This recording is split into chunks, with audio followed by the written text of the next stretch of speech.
They say she never had to chase her victims. They came to her willingly, bringing their money, their hopes, and their dreams of love. And one by one, not a single one ever left. This is the terrifying, true story of Belle, a woman who turned the promise of marriage into a death trap and then vanished without a trace, becoming one of history's most elusive phantoms. When we think of serial killers, our minds often conjure images of violent, predatory men lurking in the shadows. But Belle proved something far more disturbing, that psychological manipulation can be even deadlier than brute strength. In the early 1900s, in the quiet American Midwest, she masterfully wielded charm, lies, and emotional control to lure, murder, and rob a string of husbands and suitors before erasing herself from history completely. This isn't just another true crime story. This is a deep dive into the chilling mechanics of psychological deception. Belle was born Brynhild Paulstatter Sturset in a poor village in Norway. When she immigrated to the United States, she meticulously crafted a new identity. To the outside world, she appeared quiet, hardworking, and almost motherly. She was seen as trustworthy, a lonely widow simply looking for a companion to share her life with. But behind that carefully constructed facade was a woman driven by an insatiable greed and an absolute need for control. Her deadliest weapon wasn't a knife or a gun, it was trust. Belle understood a crucial, and often fatal, human bias. People instinctively trust women more than men. They see a woman, and they see safety, nurturing, and kindness, not danger. She exploited this perception to its absolute limit. Belle began placing personal ads in Norwegian-language newspapers across the country, painting a picture of a peaceful, stable life on her farm. She promised marriage, security, and companionship to lonely men, especially widowers and recent immigrants who were looking for a fresh start. Her victims weren't chosen at random, they were carefully selected. They were men with savings, men who were isolated from their families, and men who were desperate for connection. She didn't rush them, she didn't pressure them.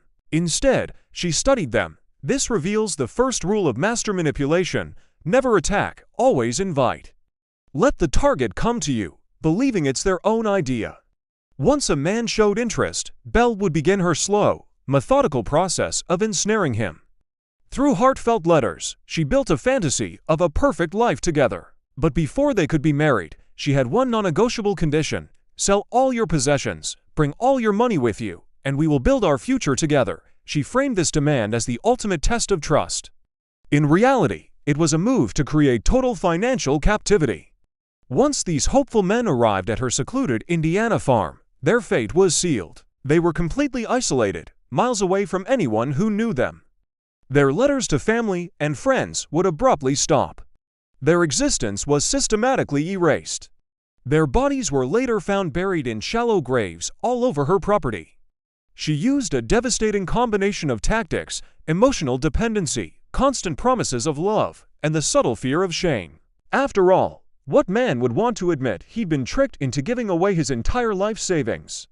When they were no longer financially useful, or if they started asking too many questions, they were simply eliminated. Belle wasn't an impulsive killer. She was cold, calculating, and methodical. She took out life insurance policies on her husbands, planned their deaths to look like accidents, and expertly destroyed evidence. This demonstrates a deeply disturbing psychological trait known as instrumental killing. To Belle, her victims weren't people with families and dreams. They were resources, they were assets to be acquired and liquidated.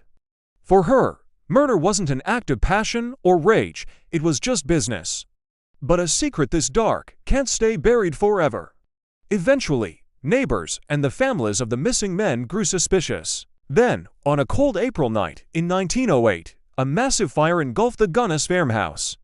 The entire property burned to the ground. Inside the smoldering ruins, investigators made a horrifying discovery.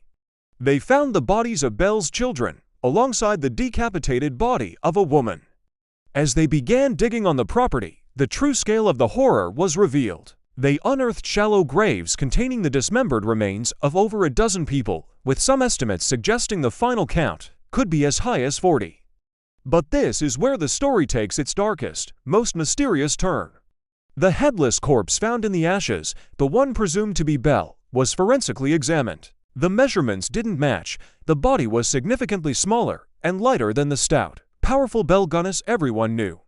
It wasn't her. The most notorious female serial killer in American history had vanished. Investigators and historians overwhelmingly believe that Belle staged her own death. The theory is that she lured another woman to her farm, killed her, and placed the body in the house to be discovered after the fire. The fire itself was the perfect cover, a chaotic distraction allowing her to escape with the vast fortune she had stolen from her victims. This wasn't a panicked escape. This was a pre-planned exit strategy. It was her final, ultimate act of manipulation to control the narrative, even in her supposed death. So how did she get away with it for so long? The answer is as unsettling as her crimes. First, society in the early 20th century completely underestimated the capacity for violence in women. No one could imagine a motherly figure being a ruthless predator. Second, her victims were often too ashamed to report her. They were emotionally manipulated, and their isolation made it impossible to seek help. She didn't use fear to control them, she used trust. And that weapon made her completely invisible. The chilling legend of Belle teaches us a timeless and vital lesson: danger doesn't always look dangerous. Sometimes it looks like kindness, sometimes it looks like love.